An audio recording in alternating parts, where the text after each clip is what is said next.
بجلی پٹرول مہنگائی بم گراتی جا رہی ہے، اور جس کا بہت بڑی تعداد میں عوام کا سڑکوں پر آ کر حکومت کے خلاف احتجاج کرتے ہیں، تو یہ حکومت اتنی اہلیت نہیں رکھتی کہ اس احتجاج کو روکے اور ملک میں عدم استحکام لے جائے۔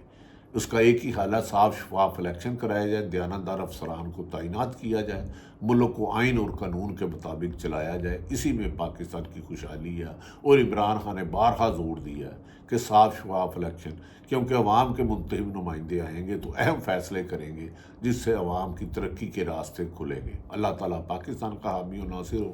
پاکستان زندہ باد۔